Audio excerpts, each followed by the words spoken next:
This is Riverside National Cemetery, an idyllic setting on 921 acres, featuring a hilly landscape, lakes, and a memorial amphitheater.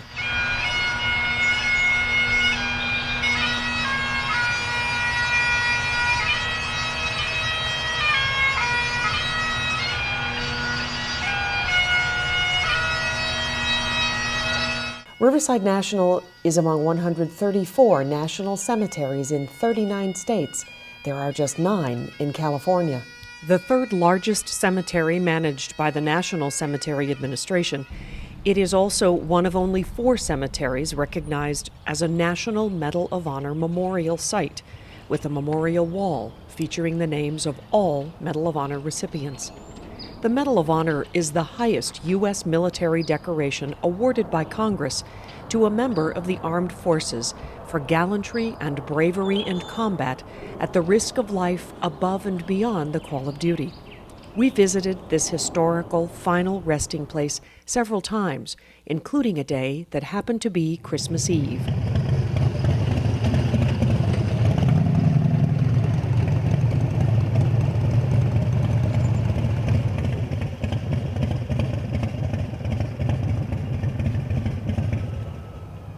There is an ever-increasing presence at cemeteries across the nation.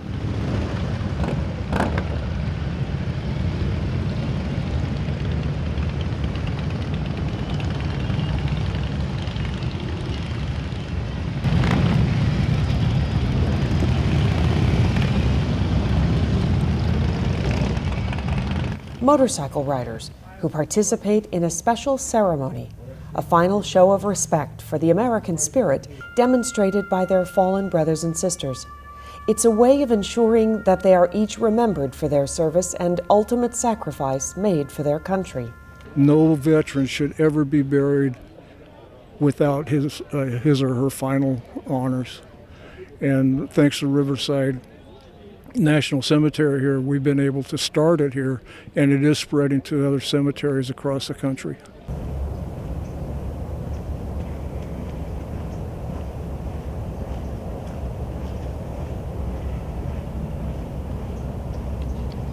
Every Wednesday morning, the bikers who want to protect and pay tribute gather here. 7 years ago, Doyle Popeye Tolbert started this group. Have any newbies? Yes, sir.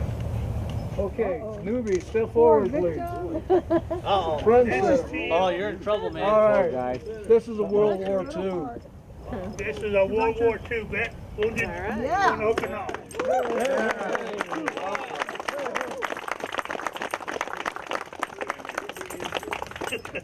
We know you're at least 86, unless you lied to get in. As a lot of guys did back then. They lied to get into the service.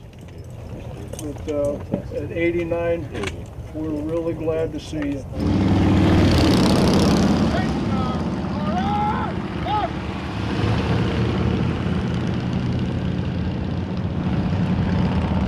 The Patriot Guard Riders, PGR as they are referred to, is not a motorcycle club. In fact, you don't even have to ride a motorcycle to be a member. PGR is a 501c3 nonprofit. It's free to join and made up of all volunteers, roughly 200,000 nationwide. Organized originally to shield families from a church group that was picketing military funerals to promote their extremist views,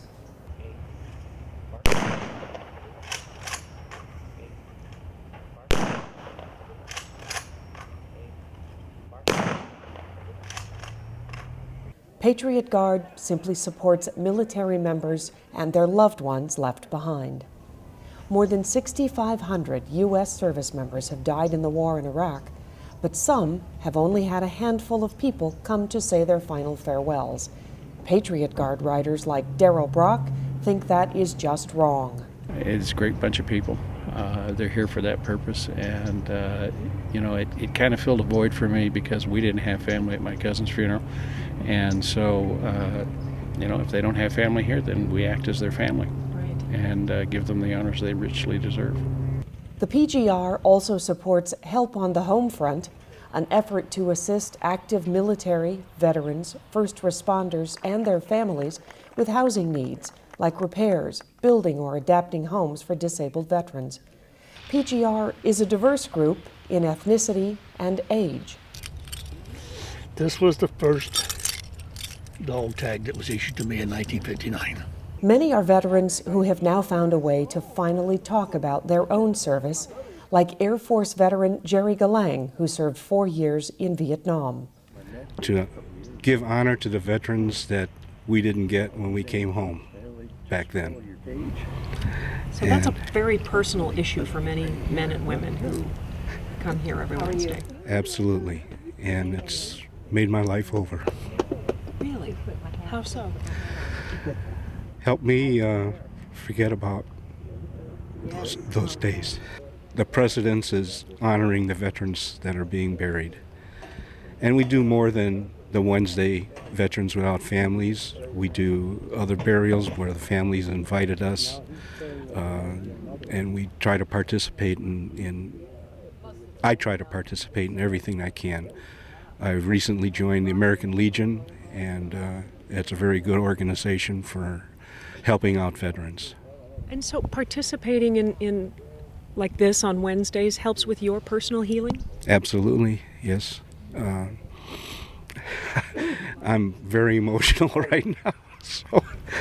Okay, well, I think you're entitled. Daniel Grey Wolf Medina served as a ranger, paramedic, and nurse in multiple conflicts, including Vietnam.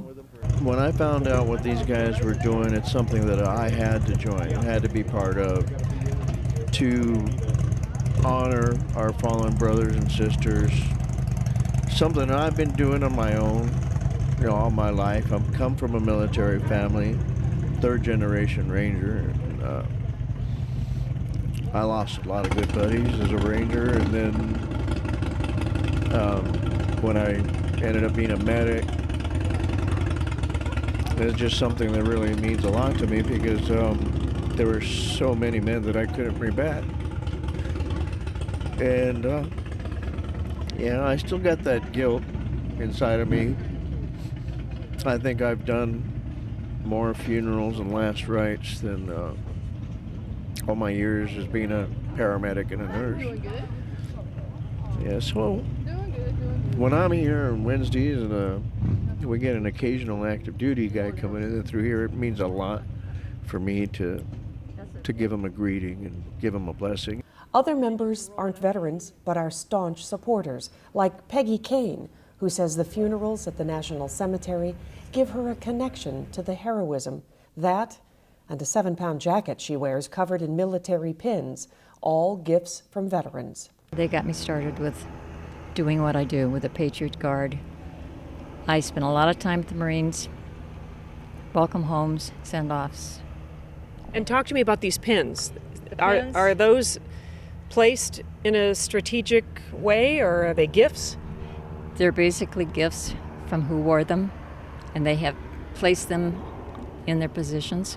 And coming here on Wednesdays, part of that reason for you to get up in the morning? Oh yes, oh yes. Coming here in the compadreship and the companionship and I meet people who's been through what I've been through. As we would say in the Marine Corps, ate the same dirt we did. Shot at like we were, went through the same things we did. And it's given me a feeling of I wasn't alone. Each service begins with prayers and a word of thanks to those veterans whose names are being read. Stephen Johnson, United States Navy. Alex Garcia, United States Marine Corps. Glenn Schulke, United States Army Air Corps. Ralph Klein, United States Navy. Donald Cherry, United States Army. Hector Morgan, United States Army.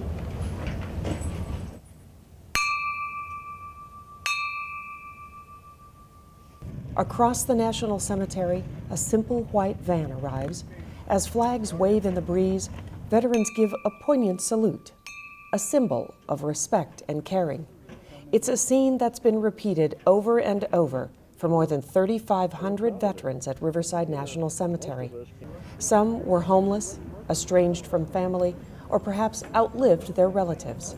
When we first started, we had a backup of close to 600, and they were in refrigeration trailers in LA coroner's office, and so it took us, because we had other burials coming out too, so it took us almost 2 years to get caught up with those 600 that we done. These guys were being put into the ground with no military honors.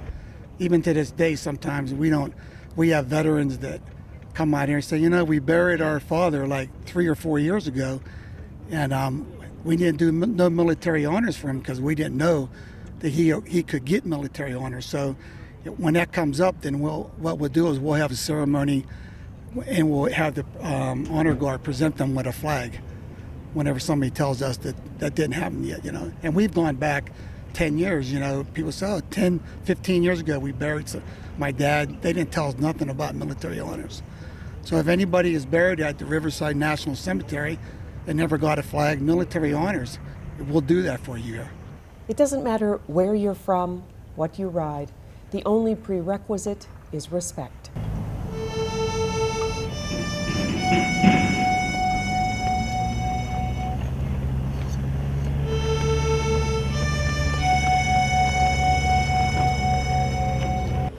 Every veteran deserves his final honors, his or her final honors, and we become their family. If the families, for some reason, don't want anything to do with them, that's okay. We'll take care of it. We'll be their families. And one of the things we say, we are your family. And it's just, we're a family here. We're all a family. We're all brothers and sisters here. And all they are, they become part of our family.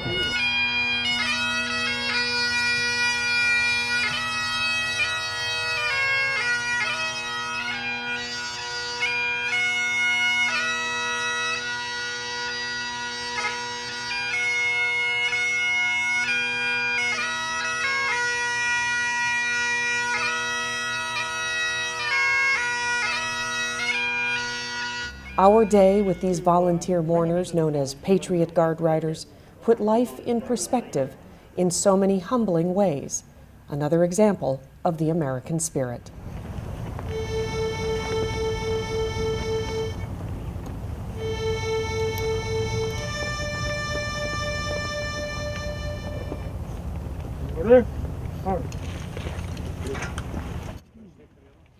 This is one of the music rooms at Santa Monica High School.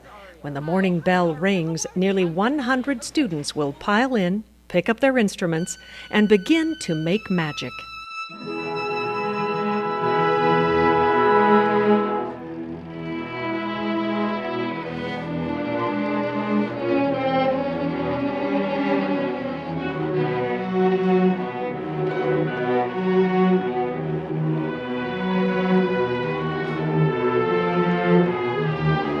It's a combination of talent, curiosity, and discipline that brings these students here. That and a love of music. Arya Shapuri treasures his place with the orchestra, a stepping stone, he says, to one day compose film scores. When I was in 8th grade, I was practicing really hard because I have so many friends here in Symphony who have, told me about how great this program is. And so I practiced really hard, and then I learned we're going to play in Europe. And then it hit me. This is like a professional orchestra.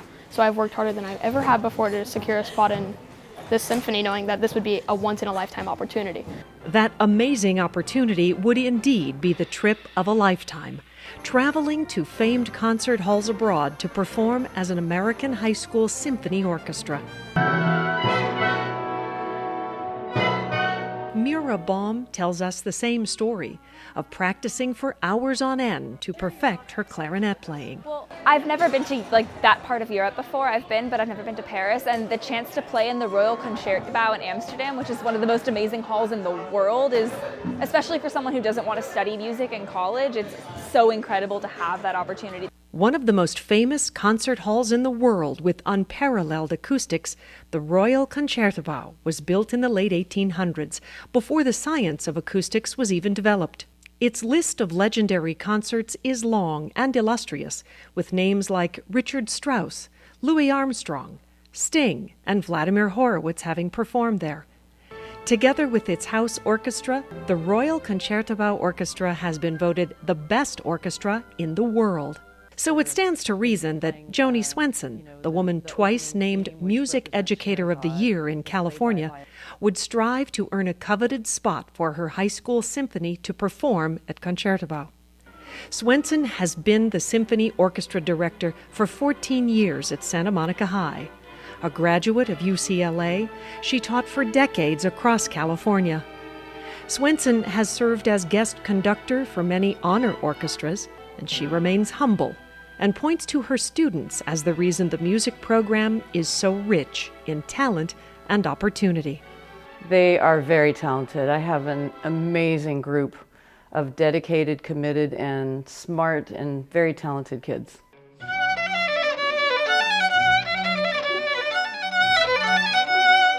So talented, in fact, they've traveled and played in other concert halls abroad in years past. In 2013, for example, the high school symphony performed in Europe with a stop in Prague.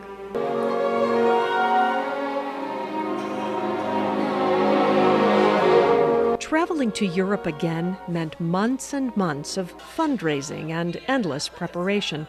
The 2016 concert trip was about to occur thanks to a vibrant partnership of the school district, parents, and the city of Santa Monica. On March 23rd, our symphony orchestra, comprised of about 83 students, was going to travel to Paris and do a concert in Paris, and then go through Bruges in Belgium, and then eventually end up at the Concertgebouw in Amsterdam. So the Concertgebouw is considered to be one of the best concert venues in the world, and it was just a big thrill. But on the morning of March 22, 2016, 3 coordinated bombings occurred in Belgium, 2 at Brussels airport. Suicide bombers carrying explosives in large suitcases attacked a departure hall. Roughly an hour later, 6 miles from the airport, another explosion took place in the middle carriage of a 3-carriage train at the metro station. In these attacks, 32 victims and 3 perpetrators were killed, and over 300 people were injured. Among the fatalities, 2 Americans. There is a great deal of confusion here. Certainly, there are a number of, as you might imagine, very upset, very frightened people. Another bomb was later found during a search of the airport. The bombings were the deadliest act of terrorism in Belgium's history. The government declared 3 days of national mourning. Halfway around the world, some of California's most talented young musicians, the Santa Monica High School Symphony Orchestra, got word the acts of violence had a direct impact on their lives. Because of those bombings and attacks, our trip was canceled. Can you describe reaction from the students at that point and yourself? It was shock, disappointment. An email had been sent to them saying that, because of the safety concern, they had to cancel the trip. This was the superintendent and the principal. And I sent a follow-up email telling the kids, we won't rehearse, but if you want to come to school and commiserate, we can. So we met that afternoon. It was about 12 noon. And I didn't expect so many students to show up, but almost all the students and many of the parents showed up. And there was a lot of tears, a lot of disappointment. Were they angry? I think some of them, it was kind of a whole series. It was at first disbelief. Is this really happening? And then maybe a little bit of anger, but also a lot of compassion is what I felt that I was getting from the kids when they came in, and one of the kids said, I think we should do a benefit concert. The kids were clear. You can't stop the music. Their performance would go on. Not in Paris or Belgium as planned, but in Los Angeles at Disney Concert Hall. Determination, perseverance, helping others, all examples of the American spirit. Since second grade, Gabe and Francis have been playing the violin and flute. Instead of getting angry over the canceled trip, they agreed to help the orchestra channel their music into an instrument of positive action. Their future concert would benefit the International Red Cross for victims of violence.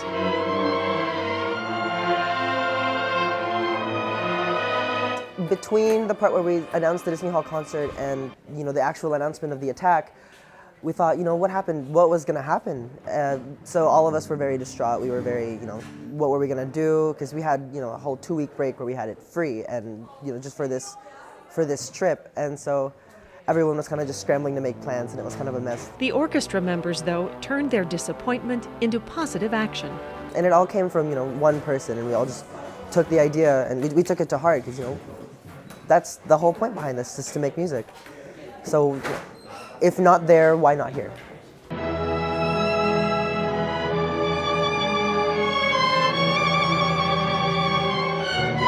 So the practicing and planning shifted into high gear.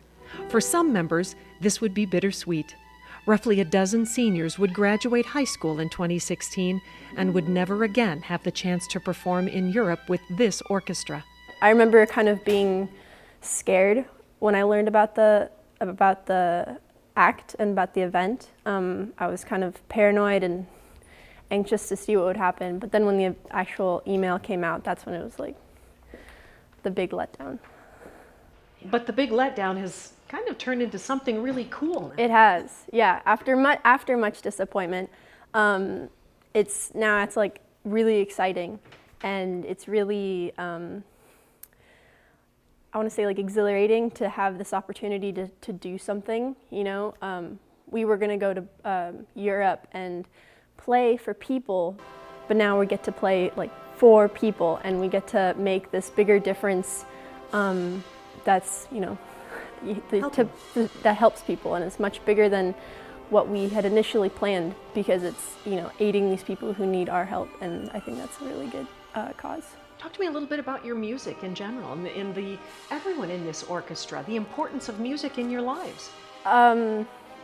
Music, for me, music plays a really big role in my life, and I know everyone in this orchestra values music so much. I mean, you can hear it like when we have soloists playing a solo, or when we all have this one big theme, and sometimes you can just hear, the silent awe in the room when people play, and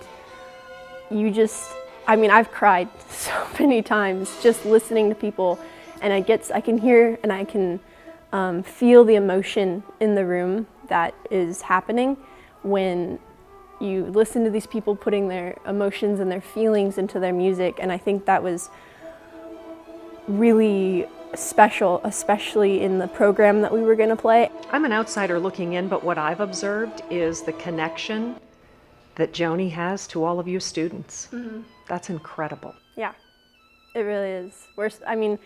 We're so incredibly lucky and so blessed to have such a caring, and she just puts so much effort and so much care, and she just, that this is we're her really big family, and she's a part of ours. And I think that's what makes, again, what you said about music and this whole orchestra, is that what binds us kind of all together, because she's like everyone in this orchestra is from different groups and different organizations, but this orchestra with Miss Swenson as our director really helps us get together, and she puts a lot of motivation and emotion, and she really sparks this love. And I can see that. Yeah, sorry.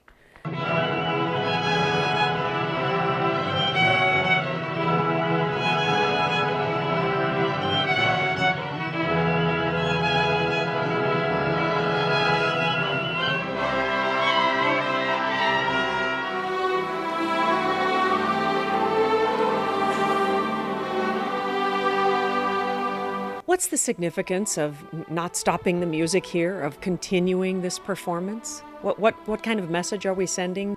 I'm hoping that we're sending the message that these kids are resilient, that they experienced something in their lifetime. I mean, they're going to remember back, on this incident, and say, hopefully, that they were able to make a difference. Although the students were heartbroken about the cancellation, they clearly understood this was minor compared to the bombings.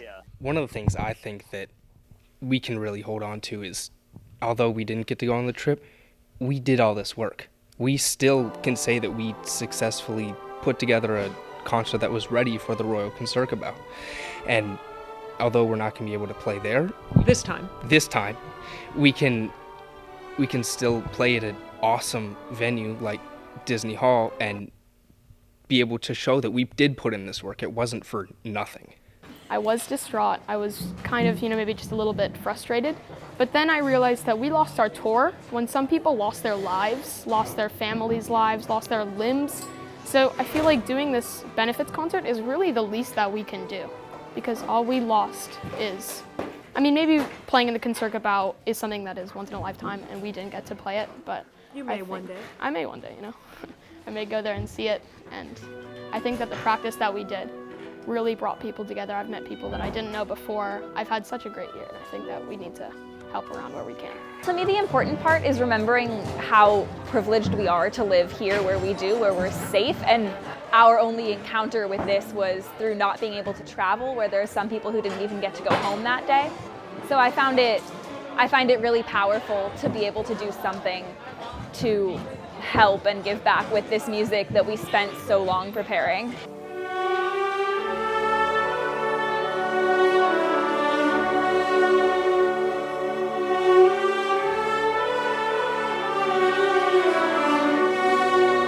Just days before the violence and canceled trip, students performed locally some of the musical pieces they'd practiced so hard to master. The music we're playing is about overcoming violence. Scheherazade is a piece about a woman whose life was threatened, and she told stories and shared art to save her life and the lives of the other women who were being threatened. And I think that that's such an important message, is that while everything sucks and can be really hard sometimes, there's still light and there's still beauty that we can find. And I hope that when people hear our music, they get that.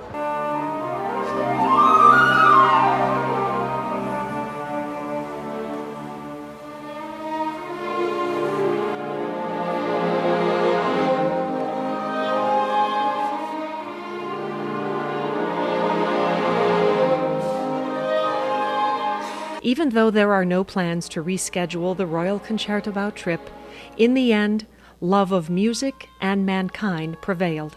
Students raised more than $5,000 to help victims of violence by doing what they love best. As disappointing as this may be for me, there's so much other pain going on, especially in Brussels, where we were supposed to be. And yeah, I think Bernstein said it best. He said, "This will be our response to violence, to make music more passionately, more devotedly, and more beautifully than ever before."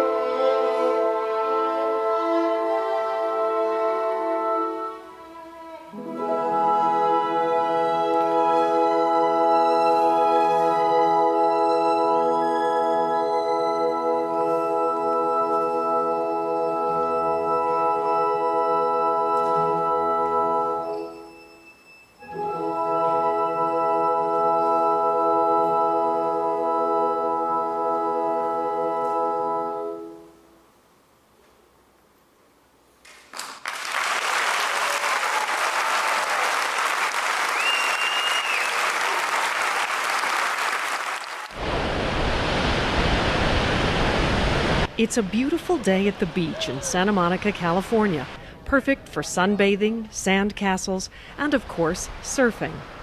Spread out, there's lots of room over here. The 130 people here are stretching and warming up for a day-long surf camp. This is a pretty unique setup, though, because the participants here are either volunteers or veterans.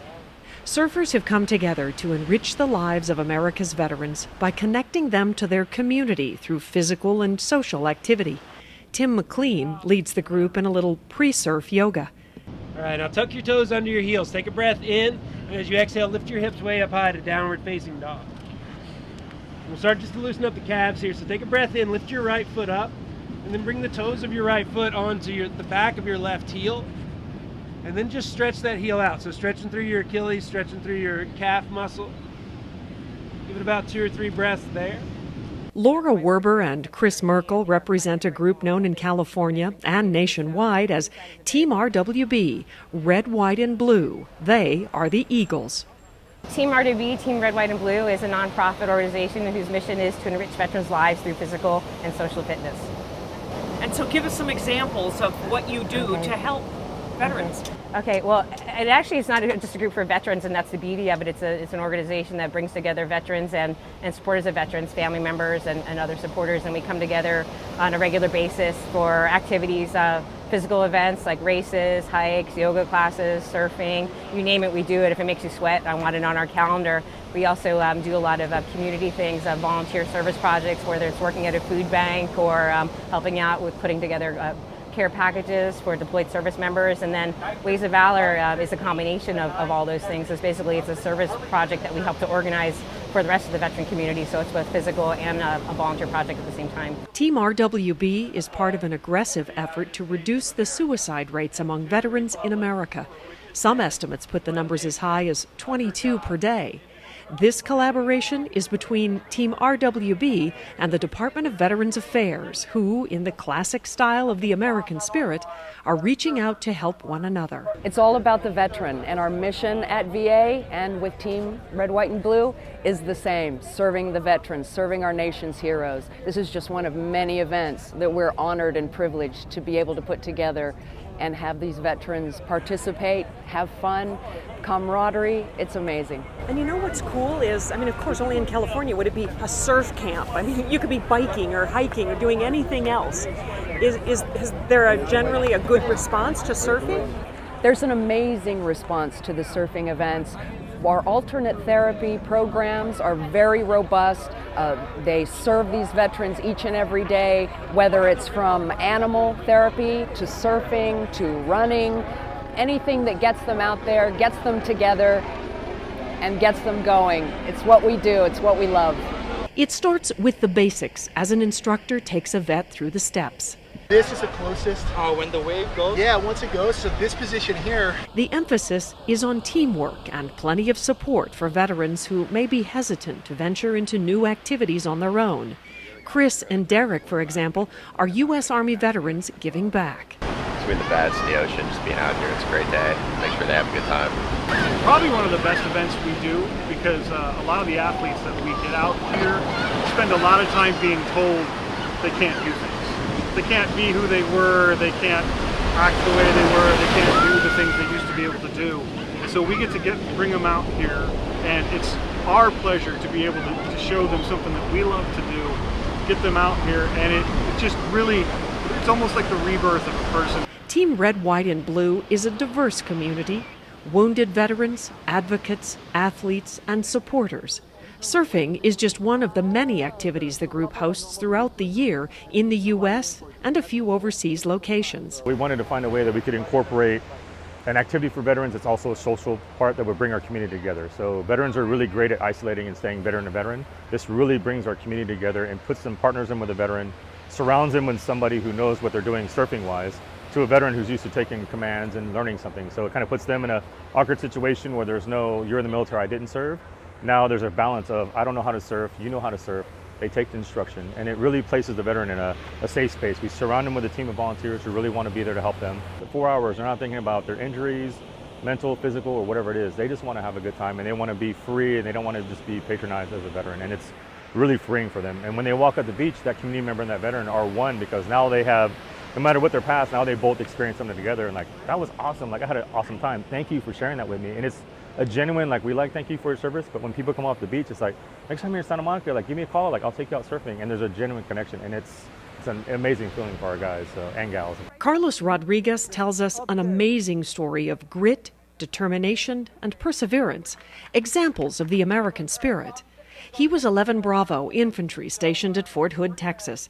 After several tours of duty and a gradual hearing loss, Carlos was honorably discharged. Right after I was discharged, I had a brain aneurysm, and I guess that's the reason why I was losing my hearing.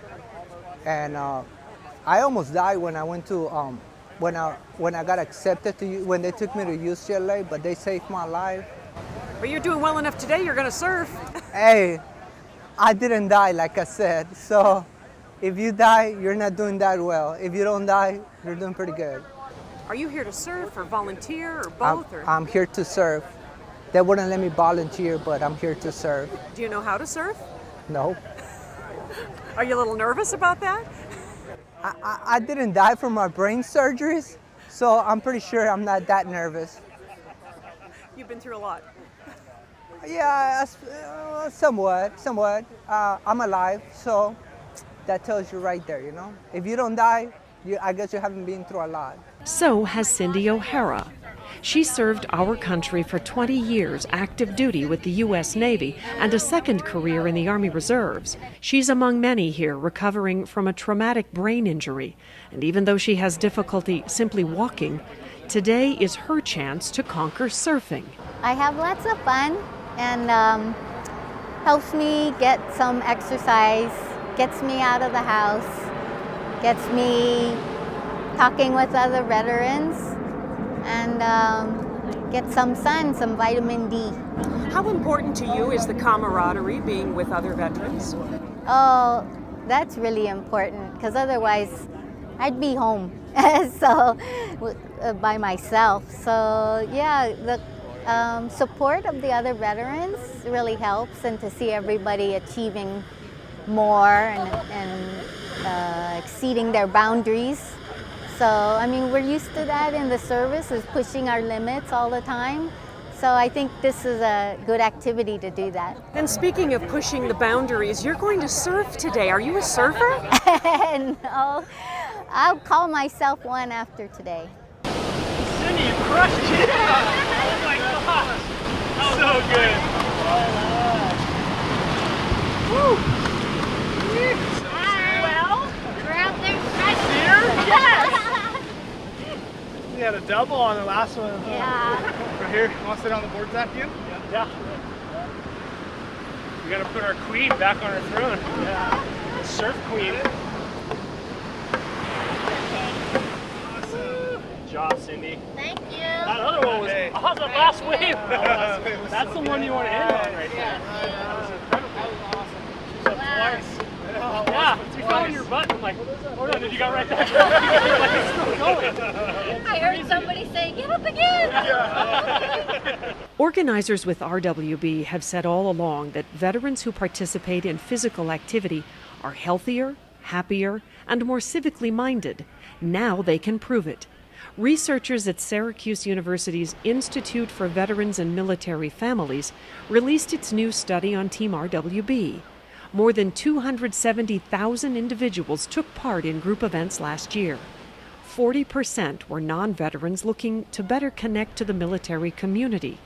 Of the veterans surveyed, 81% said their involvement made them feel more satisfied. 64% said it helped them maintain their weight. And 53% said it helped them better connect to their civilian peers. 70% said it helped them build a better professional network.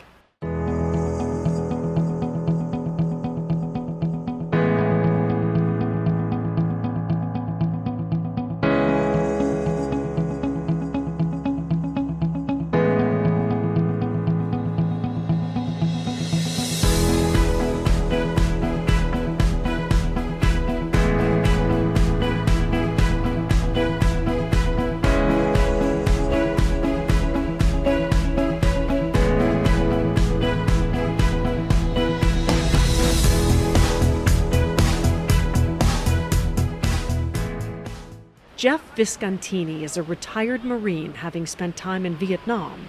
The desire for support and a sense of community is as relevant for older veterans as it is for those who recently served. Talk to me about this experience. It's cool. I got a little bit of a heart problem, so I'm just trying to get some exercise. And this came up. And William Heddleston, 14-year-old pro surfer, my nephew, he's surfing next week in Huntington. So you're a natural. I get a little practice before I go see him next weekend. So this was great. Events like this, what does it do for our veteran community? Hope. I don't know. There's something different out there than what we've been doing. cool to hang out and surf and To surf, just something other than drinking and drugging. Oh, it's excellent. It's amazing. It's exhausting. Well, I saw you wipe out a little too. Yeah. Oh, it's funny. That part I thought would bother me most, but it's just catching your wind and having enough energy to get up there after you've gotten out. But I have like the most amazing support team. So Are you a surfer? No, this is my first time.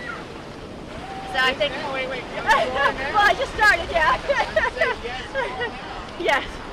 So I was very nervous this morning. I thought a couple of times about whether I should come, and I knew I would enjoy myself because I have a couple other teammates here, but I was really nervous about how I would feel once I got out to the bigger waves. But really, the support team, I hadn't expected that, so it makes the right kind of learning experience. So it's super positive. You did great. Very thankful. Not all volunteers are veterans themselves, but many, like Shayna Nahir, have a strong connection to the military. Are you a veteran and why are you here? I am not a veteran, but my father was a Marine Corps veteran of the Vietnam War, and I just grew up with that sense of supporting our troops and basically our U.S. warriors.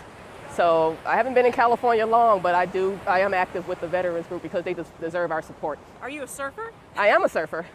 Only been doing it 2 years, but they said, yeah, we'll take all the people we can get, and it's definitely a workout, but so satisfying because we're out there with the troops. At least that's how I feel about it. It's like I'm giving back some kind of way, in a way that actually, in my opinion, nourishes their soul because they're out there.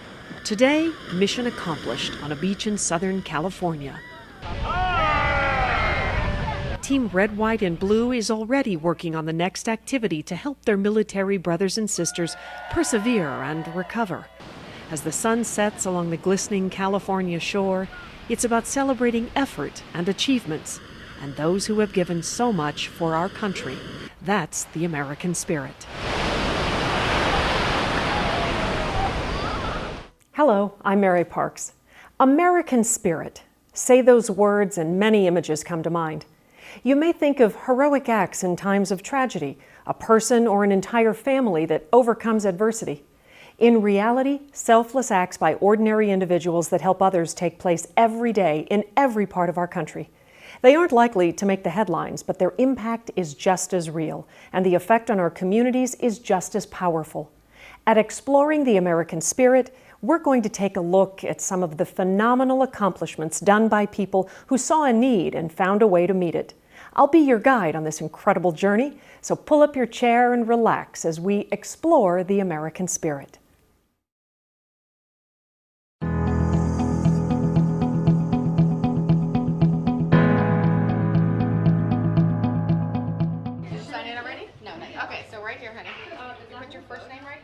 It's late afternoon when the children begin arriving for what will be peer-to-peer learning. Older students working with younger students is a proven method of tutoring that assists both academic and social development. It has been shown to be particularly effective in math and reading and for students with learning disabilities. Each girl or boy is paired with a tutor for one-on-one sessions in subjects they may struggle in most. With the new Common Core curriculum, I can't help her with her homework anymore. So homework time was frustrating time for both of us. So I brought her here, I talked to Lorna, and Has it made a difference? Yes, definitely, for sure. Victoria's her tutor, and Maddie loves her. I love her, she's great. And what subject? She does mainly math, but if there's extra time, we also do writing. So we work on her writing skills and her reading comprehension. It's a story all too familiar for My Learning Studio founder Lorna Jenkins. She and husband Rich founded A Learning Outreach, a nonprofit organization to help families in just about any circumstance get one-on-one tutoring for their children. Lorna and Rich are prime examples of the American spirit, seeing a need and finding a way to meet it. We're in private cubicles. You know, like a horse that's running a race, they give them blinders on the side. That's what my cubicles are. So that way, when the kids are sitting in there, they're able to concentrate one-on-one, not a group, not 3 other kids sitting with them. They get one-on-one tutoring. And you can't you can't put a price on that. You just can connect with the kid quicker. You can learn the way that they need to learn, and then you just power on that and just make it work for that student. Her tutors are college students working toward careers in teaching, mathematics, law, and medicine. Jenkins's program has helped roughly 2,000 students achieve academic success. Among them, Charlene Ayala, a quiet, reserved high school freshman being raised by her grandmother. She struggled in math until now. It makes me feel like a better person, makes me feel like I could achieve my goal that I have. Charlene's tutor is Bianca Sanchez, a college student, aspiring educator, and now mentor, making a difference in the life of a young girl in several ways. I'm here through the work study program from Riverside City College, and because I'm work study, I get the opportunity to work with the students that are in the outreach program, meaning they have certain financial circumstances, meaning that they can't pay for the full price of tutoring. And through this program, I get to meet the most incredible kids that have great stories of why they're here and that they really want to do well, that they don't have the support system they do at home and they come here for support. And it's great. They share their stories with me and they confide in me because they have someone to open up to. And one of my students, she looks at me like an older sister. So you're a counselor too?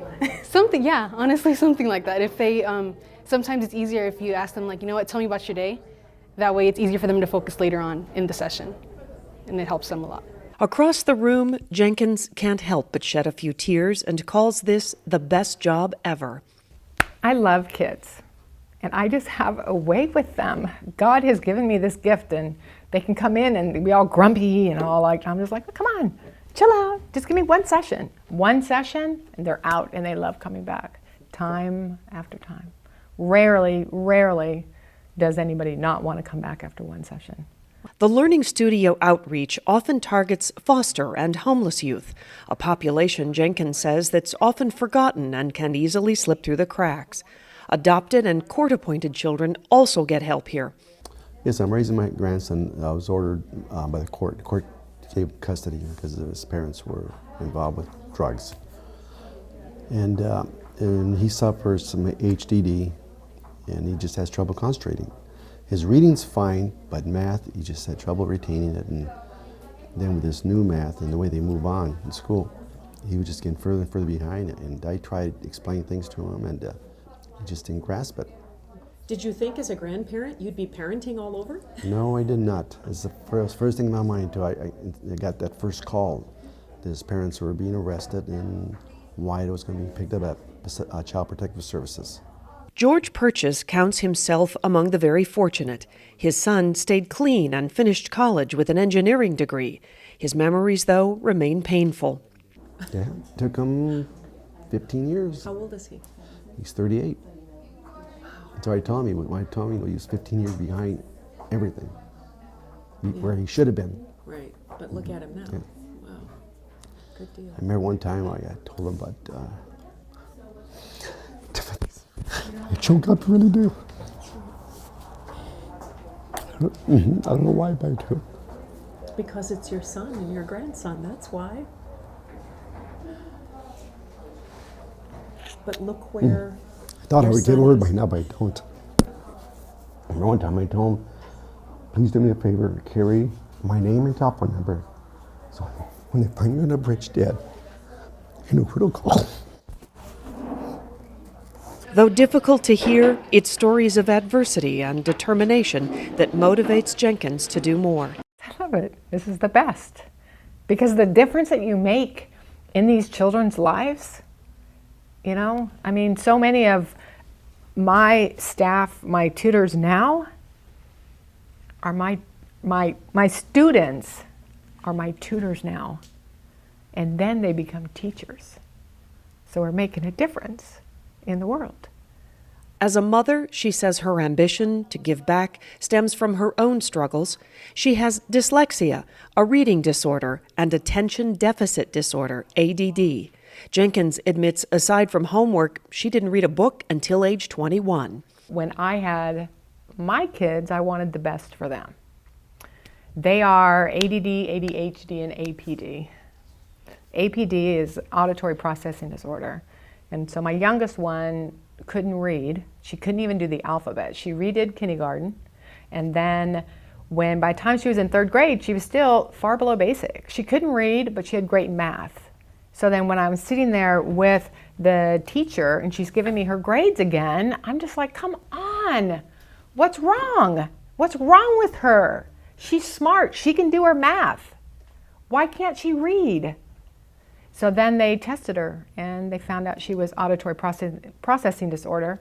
So what that means is she cannot just sit in a lecture. She has to always be writing notes, so kinesthetically she's remembering what she's doing. She has to visualize while she's reading. So the books that she reads, she's going to visualize them. So what did you write after that? Jenkins's daughter Haley now tutors and will one day be a teacher herself. Kids that have these problems, they don't know how to deal with it. So we need to give them the tools that they need to learn the way they need to learn. And so that's what we do. The organization has no salaried staff. It's simply run by Jenkins and a group of volunteers. I have a parent right now just said, I can't tutor anymore. I just got laid off. I'm not going to be working for 3 months. I can give you discount tutoring so they can continue tutoring. We do all foster, adopted, and court-appointed children. They all get discount tutoring. So how is that possible? Who's helping you? How I get it is through the local universities and the colleges, they have work-study staff. Part of their financial packages is they get to work at my nonprofit. So I hire those students. Most of them, our minimum qualifications is they have to tutor all math to pre-calculus. But as luck would have it, on the day we visited the outreach, the Assistance League Service Group delivered scholarships for 2 students, including Charlene Ayala. Well, we have a check for you for 6 weeks of private one-on-one tutoring. But students will tell you it's not just tutoring, but mentoring with encouragement as well. My literature grade, it was like a C. I had to understand literature, but coming here, like reading more and like understanding, I passed last semester with 100%, and so yeah, and I'm passing this semester with 99.5. That's incredible. Yeah. Our kids are going to be so much smarter than we were when we graduated. Hope and a positive outlook for the future, that's the American spirit.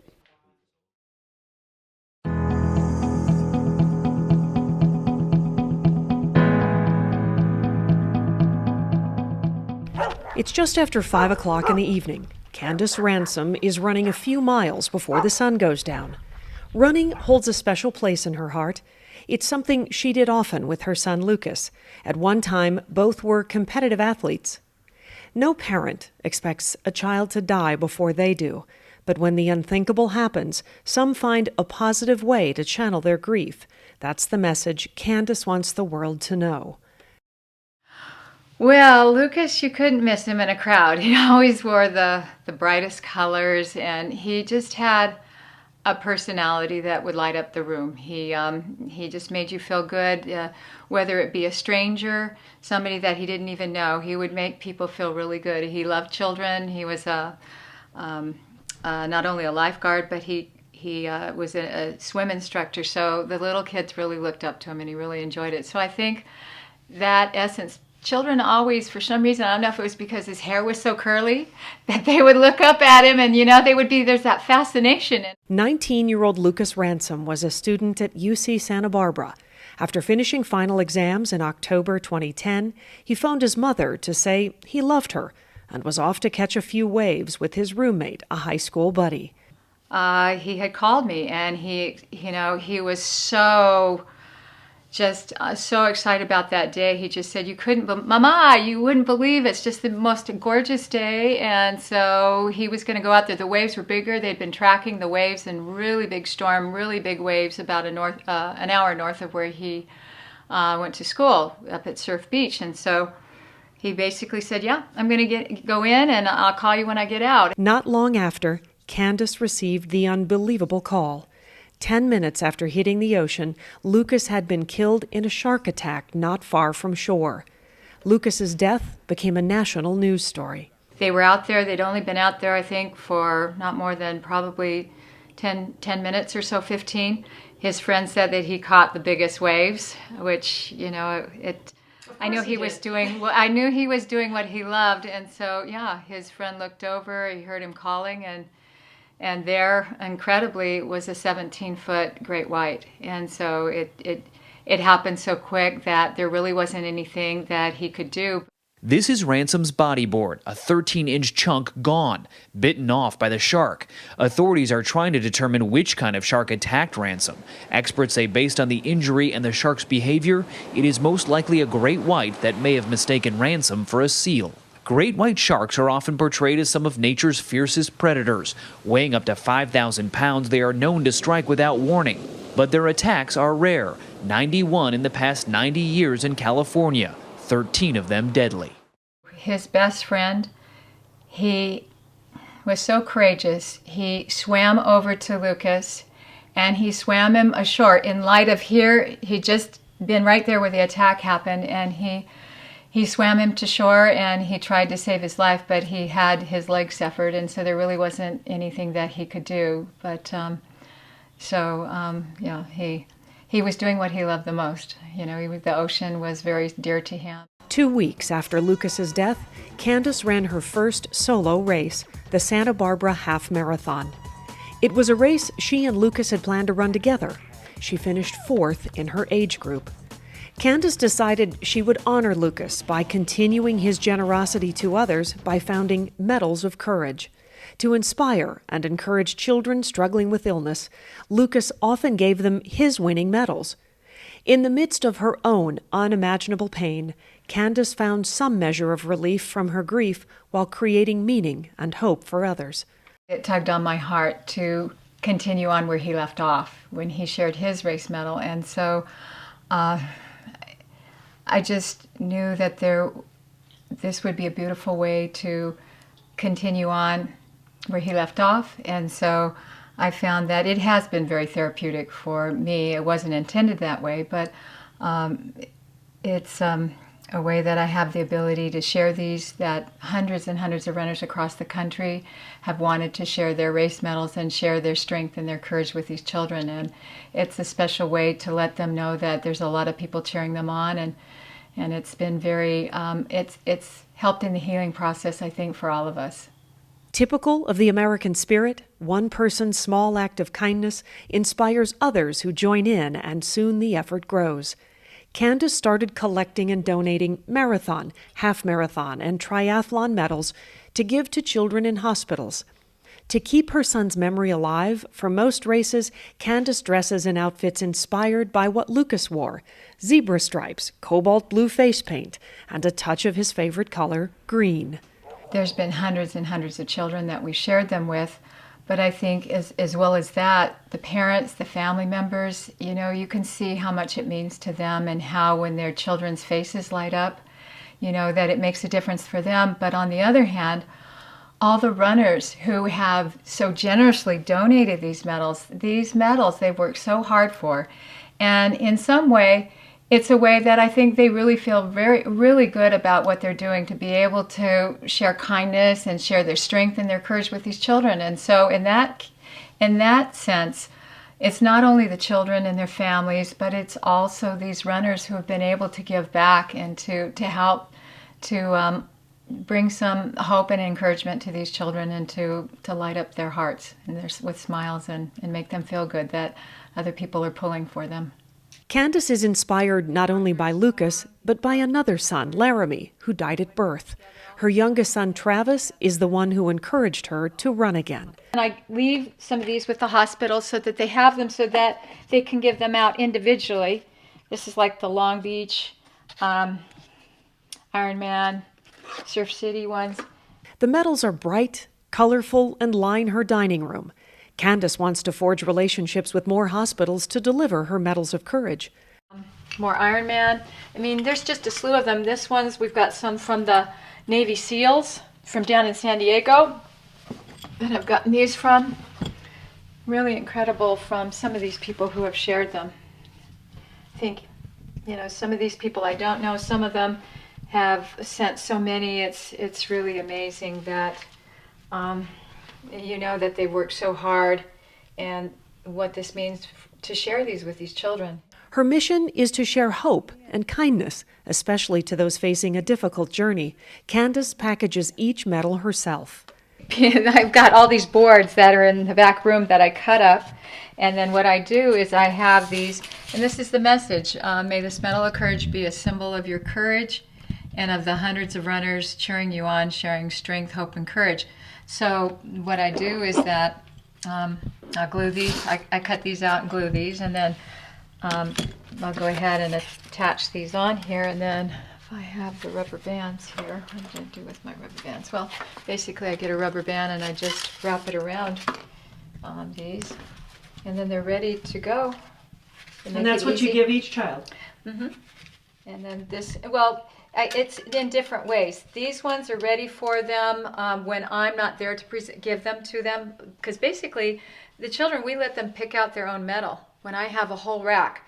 And it's hard because when I go to a place, I have all these medals and just trying to figure out which ones I'm going to bring as something else. But then I come in the room and they're clanking all these medals, and then, you know, they're all colorful. And so I think it's really hard for them too, trying to pick out which one they really like, because there's so many. And so what I just try to tell them is, you know what, I don't know if you have a special, you know, color that you like, or because, and then I share where some of them come, some from Long Beach Marathon, some from triathlons, some from Ironman races. And so that's what I do is I, you know, let them, and I share that about that the runners, that they just want to share their strength and their hope and their courage. Like this one here, this one, some from, you know what, there's been some incredible firemen from the, from police and firemen games that they've donated some of their really neat medals as well. Medals of Courage has reached athletes around the globe, not just runners wanting to give Candace their prize. On the day we visited with Candace Ransom, college student Lori Brown FaceTimed the Medals of Courage founder to donate her winning softball medals to the cause. We're sitting here looking at these amazing medals of yours. Oh my gosh, wow. You've got some incredible medals here. I'm sure that each one of these has got to hold so much meaning, each one of these very, very special. And I can only imagine that when we share these with these little children, how they will light up their hearts and bring so many smiles.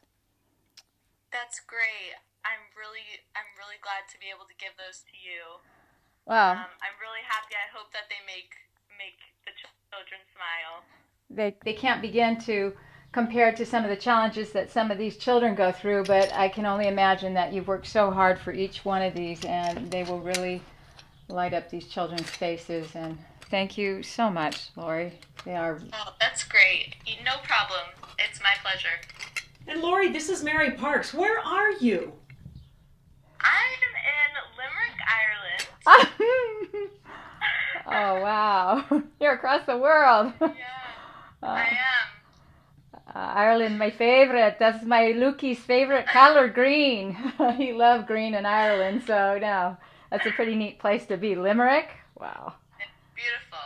There's hundreds of runners out there that want to share their strength and their hope and their courage with these children, and that these medals that they've earned can't even compare to what these children are going through, but just to let them know that they're cheering them on, pushing them on in terms of, you know, that there is hope, and that let this be a symbol that when they're having a tough day, that let them know that, you know, that they can get through it somehow. Her efforts have not gone unnoticed. The legacy she's created for her son will bring a top community honor. She decided to make her own gown for this special event, again, an extension of her son's love. It's such a beautiful color. Why did you choose that color? Well, the program is illumination as part of the theme, and the colors that they have are these colors, the colors of the sunset, and this really will embody the spirit of Lucas. Whenever I see the most beautiful sunsets, I think about him and when we used to run along the dirt road and we'd see the sunsets, and these colors basically radiate just his energy and his spirit, these colors, and so it'll be really special. I'll feel like he's right there with me in my heart. So I think these kids that go through so much, that, you know, they're amazing children, they're really courageous, and they're really the champions. Dressed in that stunning shade of cool pink, Candace Ransom was about to enjoy her Cinderella moment. Flanked by her husband, father, and brother, Candace walked into a black tie gala to receive top honors from a hospital as a hometown hero. This is really a Cinderella moment for me. I can't begin to say how truly humbled and honored I am to be here, to be receiving this award, and I do. I will be accepting it on behalf of all the unsung heroes, as well as sharing this honor with those who have graced the inspiration for this, being my two sons that I've lost, God, and the courageous children and their parents who every day when I come walking through the hospital doors, they continue to inspire me. The Ransom family has also given back to the community by founding the Lucas Ransom Memorial Scholarship, helping UC Santa Barbara students pursuing a chemistry degree like their son had hoped for. It only seemed a natural way that when we did end up doing this program and beginning it and sharing these medals, that it would be with children, because he really loved children, and this is a way that he could continue on, where he always wanted to make a difference in people's lives, and his life was cut short, but he's been able to touch so many lives, and it is beautiful. To date, more than 10,000 medals of courage have been donated and given to children and families in hospitals across the state. Lucas Ransom is no doubt smiling at the continuing generosity of the American spirit.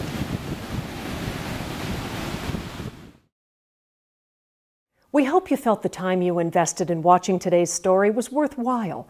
It's a privilege for us to bring you these examples of the American spirit. Some will touch and inspire you more than others, but they all in their own way contribute to the fiber and well-being of our communities.